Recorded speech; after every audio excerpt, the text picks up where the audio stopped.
جب میں نے آخری بار اس کا انٹرویو کیا ہے وہ ٹیکسالی سے نکل رہی تھی. میرے جو پروڈیوسر ہیں انہوں نے فوری کی فوری فوٹیجز بنائی. فوٹیجز بنانے کے بعد میں نے اس کو پکڑا تو وہ ایک بابا جی کے ساتھ ہاتھ پکڑ کے روڈ کراس موجود ہے. بالکل اس نے وہاں پر سب سے پہلے تعارف کرانے کے بعد اس نے کہا جی میں اب 40 سال کی ہو گئی ہوں, فرشتوں نے مجھے سجدہ کیا اور نعوذ باللہ اسلام کے بارے میں غلط باتیں کی. شاید آپ نے وہ سنا ہو, وہ بہت وائرل انٹرویو. میں نے جب بھی پولیس سے رابطہ کیا پولیس نے کہا کہ بھائی ہم نہیں کچھ کر سکتے, ہماری ذمہ داری نہیں ہے, ہماری ذمہ داریوں میں یہ شامل ہی نہیں ہے.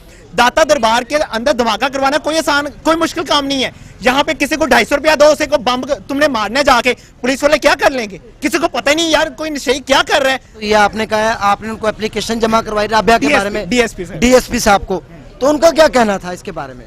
ان کا بہت واضح کہنا تھا کہ جتنے تھانے ہیں وہاں پہ جتنے ایس ایچ اوز بیٹھے ہوئے ہیں انتہائی نالائق ہیں. بسم اللہ الرحمن الرحیم. السلام علیکم ناظرین, میں راجہ نصیر اور آپ میرا یوٹیوب چینل دیکھ رہے ہیں RNN TV. ناظرین اس ٹائم میرے ساتھ ایک بہت اہم شخصیت موجود ہے. رابعہ پیرنی کے بارے میں بہت انتہائی اہم گفتگو ہوگی. اس نے جو بکواس کی ہے اسلام کے بارے میں گھٹیا, وہ سارا کچھ ہم فیصل خان صاحب سوری جو کہ آپ ٹی وی چینل کو چلاتے ہیں وہ میرے ساتھ موجود ہیں. ہم ان سے بات کریں گے, گفتگو کریں گے, جانیں گے کہ یہ رابعہ نے اسلام کے بارے میں جو گندی گفتگو کی ہے انہوں نے اس کو بھی ایکسپوز کیا, ہم نے بھی کیا, ساری دنیا اس کو ایکسپوز کر رہی ہے. اس کے پیچھے کیا ریزن ہے, اس کے پیچھے کون ملوث ہے, اس کا اپنا ذہن کیا کہتا ہے, وہ نشے کی حالت میں اس نے یہ سارا کچھ کیا ہے, جان بوجھ کر کیا ہے, وہ دجالی فتنہ ہے. یہ سارے سوالوں کے جواب لینے کے لیے فیصل خان سوری صاحب جو کہ ماشاءاللہ خود جنہوں نے بہت زیادہ اس کو ایکسپوز کیا ہے, یہ ساری باتیں ہم ان سے گفتگو پہ. السلام علیکم. وعلیکم السلام. آپ کے تھوڑے سے انٹرو کو بڑھا لوں گا. میرے ساتھ AD ملک صاحب بھی موجود ہیں جو کہ میرے پروڈیوسر ہیں اور انتہائی بہادر انسان ہیں جو ہر طرح سے سپورٹ کر رہے ہوتے ہیں. جو ٹیم ورک ہوتا ہے وہ بہت اہم ہوتا ہے. اچھا, اب آپ کے سوالوں کا میں جواب دوں گا. سب سے پہلے تو اس چیز پہ میں آپ کے سوال پہ تنقید کر دوں گا کہ اس کو رابعہ پیرنی نہیں کہنا. شی از اے فیک پرسن. جعلی پیرنی لوگوں کو گمراہ کر رہی ہے, لوگوں کو کہتی میں 1 کروڑ کا دم کرتی ہوں, میں یہ کرتی ہوں, وہ کرتی ہوں, جس کو یہ نہیں پتا کہ عورت کا گھر سے نکلنا ہی گناہ ہے. سر ایکچول میں ہمارے معاشرے میں رہنے والے ہر فرد کی تربیت نہیں ہو پا رہی کہ ہم نے کس چیز کو اچھا کہنا ہے اور کس چیز کو 2 نمبر بولنا ہے. ہمارے معاشرے میں کوئی بھی چھوٹا سا بندہ اٹھ کے کہہ دینا میں پیر ہوں, چھوٹے بچے ہی کوئی اٹھ کے کہہ دینا میں پیر ہوں, مجھے خوابوں میں فرشتے نظر آتے ہیں, میں نے اس سے ملاقات کی ہے, خوابوں میں نے اس سے ملاقات کی ہے, تو ہم اس سے تسلیم کرنا شروع کر دیتے ہیں, ہم اس کے پاؤں میں بیٹھ جاتے ہیں, ہم کہتے ہیں یار مینوں دم کرو. ہمارے کنسیپٹ کلیئر نہیں ہے, ہمیں معلوم ہی نہیں ہے. ہمارے علم کی کمی کی وجہ سے ہم قرآن سے دور ہیں, ہم نماز سے دور ہیں, ہم اللہ سے دور ہیں, ہم نبی سے دور ہیں. اس کی وجوہات یہ ہیں کہ ہم نے کبھی قرآن کھول کے نہیں پڑھا. ہم نے ایک دوسرے سے الفاظ سنے ہوئے ہیں کہ یار اللہ ایک ہے, نبی ہمارا آخری ہے, ہم نے صرف یہ سنا ہوا ہے. ہمیں پتہ ہی نہیں ہے کہ یار نبی کے کیا احکامات ہیں, اللہ کے کیا احکامات ہیں, اللہ نے کیا کہا ہوا ہے کہ پیر کون ہوتا ہے, کون نبی ہوتا ہے, کچھ پتہ نہیں ہے.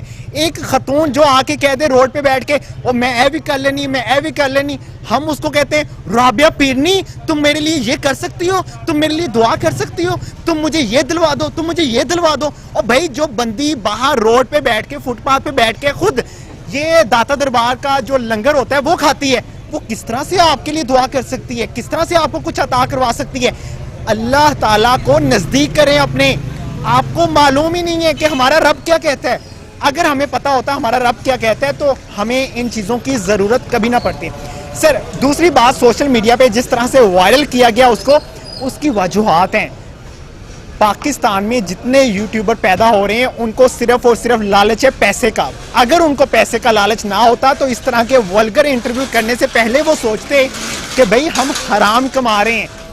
ولگر انٹرویو کرنا بہت آسان ہوتا ہے, آپ وائرل بھی ہو جاتے ہیں, فیمس بھی ہو جاتے ہیں, لوگوں کی نظروں میں گر بھی جاتے ہیں, اور بعض لوگوں کی نظروں میں آپ بہت بڑے اینکر بھی بن جاتے ہیں. لیکن بعد میں مسئلے آپ کے لیے پیدا ہوتے ہیں جب پڑھے لکھے لوگوں کے سامنے آپ کا آمنا سامنا ہوتا ہے. جیسے SHO صاحب سے, فروخ صاحب سے ہماری ملاقات ہوئی ہے, انہوں نے واضح کہا ہے یار وہ کتنا بغیرت بند ہے, کتنا گندا اینکر ہے جس نے وہ انٹرویو کیا ہے. تو سر آپ سمجھتے ہیں کہ آپ عام عوام میں اپنی اہمیت پیدا کریں تو یہ آپ کی بھول ہے.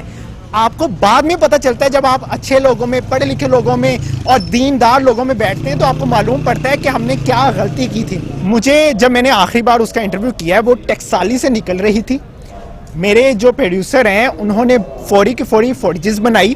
फुटेजेस बनाने के बाद मैंने उसको पकड़ा तो वो एक बाबा जी के साथ हाथ पकड़ के रोड क्रॉस मौजूद है हमारे बिल्कुल रोड क्रॉस कर रही थी। जब मैंने उससे जानने की कोशिश की कि भाई आप क्यों आ रही हो इस बंदे के साथ, तो उसने कहा वो मेरा अब्बा है, वो मेरा दादा है। और उस बंदे ने भी कहा मैं इसका अब्बा हूं, मैं दादा हूं, मैं परदादा हूं, मैं उसका ये रिश्ते में लगता हूं। लेकिन जब मैंने उस दादाजी से पूछा कि दादाजी मुझे बता दें कि आप कहां जा रहे हैं, तो कहता मेरा राह ओए ते तेरा राह ओए, मैं इधर बैठूंगा, वो इधर बैठेगी, वो फुटपाथ पे बैठ जाएगी, मैं दाता दरबार चला जाऊंगा। मैंने कहा सर आप एक खतून का हाथ, एक वल्गर खतून का हाथ पकड़ के आ रहे हैं, उस खतून ने आपको क्या दिया है? कहता है वो आर्टिस्ट है।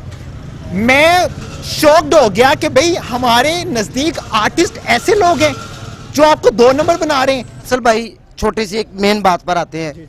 मैंने 1 महीना पहले उसका इंटरव्यू किया। हम ना एक दरबार है मियाँ मीर, ठीक है, वहाँ दरबार पर मौजूद उसको ढूंढते ढूंढते चले गए। फर्स्ट टाइम इंटरव्यू किया, हमें पता नहीं कि राबिया क्या बकवास करती फिरती है। ठीक है, वहाँ पे शोर था, ढोलक बज रही थी, सारा कुछ था। उसने एक इंटरव्यू दिया जिसने मैंने पूछा, मैंने उसको सवाल भी किया कि औरत का तो घर से निकलने का हुक्म नहीं है, इस्लाम कहता है कि औरत बगैर पर्दे के घर से ना निकले। उसने वहाँ पर सबसे पहले तारफ़ कराने के बाद उसने कहा जी मैं अब 40 साल की हो गई हूँ, फरिश्तों ने मुझे सजदा किया और नऊज़ बिल्लाह इस्लाम के बारे में गलत बातें की। शायद आपने वो सुना हो, वो बहुत वायरल इंटरव्यू। आप क्या समझते हैं कि उसमें हमारा क्या किरदार है? और राबिया ने ये घटिया जो हरकत की है उसके खिलाफ आज हम थाने में मौजूद हैं। हाँ। आपके सामने हमने कंप्लेंट की, बिल्कुल आपने कंप्लेंट की, की। क्या कहना चाहेंगे? सर आपका पॉजिटिव किरदार इसलिए मैं कहूँगा क्योंकि आप एक्सपोज करने के लिए, सवालात करने के लिए आए थे। दूसरी बात, उस औरत ने जिस तरह से मर्दों के जिस्मों पे हाथ फेरा और वो जिस तरह से गंदी बातें की, तो मुझे ऐसा लगता था कि सभी एंकर्स को जो भी यहाँ पे आते थे वो यहाँ पे आके उसको पकड़ते और उसको थाने ले आते। मेरी हमेशा से कोशिश रही है कि मैं थाने लेके आता, लेकिन मेरे साथ कोई खतून नहीं होती थी, मैं उसका हाथ नहीं पकड़ सकता था, कानूनी तौर पे गलत है। मैंने जब भी पुलिस से राब्ता किया, पुलिस ने कहा कि भाई हम नहीं कुछ कर सकते, हमारी जिम्मेदारी नहीं है, हमारी जिम्मेदारियों में ये शामिल ही नहीं है, हमारे इख्तियार में कुछ नहीं है। तो मैंने फिर चुप करके मैंने खामोशी इख्तियार कर ली। मैंने कहा ठीक है, अगर आप जिम्मेदार नहीं हैं तो फिर अल्लाह ही जिम्मेदार होगा। इस मुआशरे को संभालने वाला अब अल्लाह ही रह गया है ना, और तो कोई नहीं है।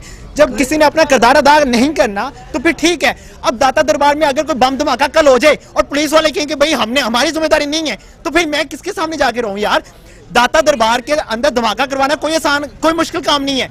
यहाँ पे किसी को 250 रुपया दो, उसे को बम तुमने मारने जाके, पुलिस वाले क्या कर लेंगे? किसी को पता ही नहीं यार कोई नशे क्या कर रहा है। आप लोग खामोश बैठे रहेंगे और आप लोग एक दूसरे को ब्लेम करते रहेंगे तो भाड़ में जाए ये मुआशरा। भाई डूब गया ये। मैं किसी को ब्लेम कर रहा हूं, आप किसी को ब्लेम कर रहे हैं, वो किसी को ब्लेम कर रहे हैं, वो किसी को ब्लेम कर रहे हैं, तो ठीक है ना। फिर आप सियासतदानों को क्यों ब्लेम करते हैं? जो रियासतें मदीना बनाना चाहते हैं उनको क्यों ब्लेम करते हैं?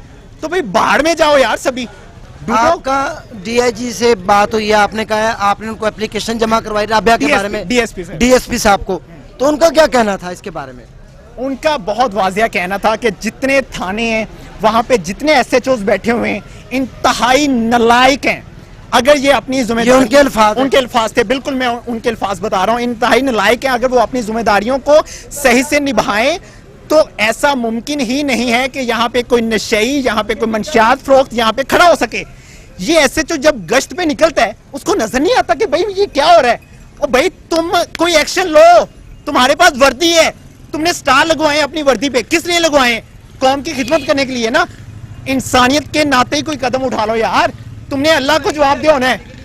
और भाई तुम्हारे इर्द गिर्द यहाँ पे मंशियात फरोख्त हो रही है, ये होटल 2 नंबरी कर रहे हैं, तुम्हें नजर नहीं आता? तुम गश्त पे किस लिए निकलते हो बाहर? बगल में सारे काम सब कुछ हो रहा है। और भाई अगर मुझ जैसा बंदा या आप जैसा बंदा जिसके इख्तियार में कुछ है ही नहीं है सिवाय माइक पकड़ने के, सिर्फ बता सकते हैं, दिखा सकते हैं कि मुल्क में हो क्या रहा है, आवाज उठा सकते हैं ना। अगर हम जैसा बंदा अगर बोल सकता है, अगर अपने हकूक के लिए बोल सकता है, हमारी जुबानी अगर काट भी दी जाती है तो फिर भी हम बोलते हैं, तो भाई आपके पास तो वर्दी है, डंडा आपके पास है। तो हमें भैंस गाय ना समझे यार। इस मुआशरे को आपकी जिम्मेदारी है साफ बनाना। अब पुलिस एहलकार को मैंने ये अभी अंदर देखा थाने में यार रिश्वत लेते हुए। अब मैं क्या बोलूं?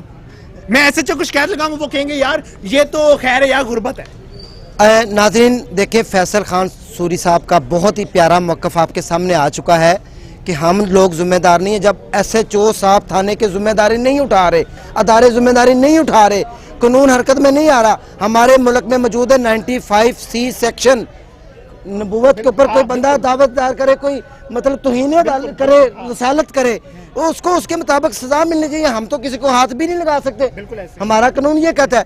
तो नाज़रीन, इसके जिम्मेदार आप, मैं और हम सब ही हैं, क्योंकि हमारा बिल्कुल जो है बराबर का किरदार है। जबकि सबसे मेन किरदार अदारों का है काम करना। अदारों का काम है औरतों को पकड़ना, अदारों का काम है अगर वो पागल उसको पागल खाने में भेजे, अगर वो मुजरिम है तो उसको सजा दे। हमारा काम नहीं, हमारा काम सिर्फ आपको सच्चाई दिखाना है। जैसा कि आपने फैसल खान सूरी साहब से सब कुछ सुन लिया कि SHO साहब क्या कर रहे हैं, SP साहब क्या कर रहे हैं, DSP साहब क्या कर रहे हैं। कोई अदारा मानने को अपनी जिम्मेदारी तैयार ही नहीं है। इसमें हमारा मीडिया का क्या कसूर है? हमने तो वो दिखाना जो हमें नजर आ रहा है। नाज़रीन, इसी के साथ अपने होस्ट को इजाजत दें। हम इनका शुक्रिया अदा करते हैं तहे दिल से, इन्होंने अपने बेहतरीन मौक़िफ़ से आगाह किया, अवाम की तमाम सवालों के जवाबात इन्होंने दिए, और हम इनका तहे दिल से एक बार फिर शुक्रिया अदा करते हैं। इसी के साथ अपने उसको इजाज़त दें, इंशाल्लाह दुआ में याद रखें। नेक्स्ट में बात होते हैं। अल्लाह हाफिज़। Thank you sir.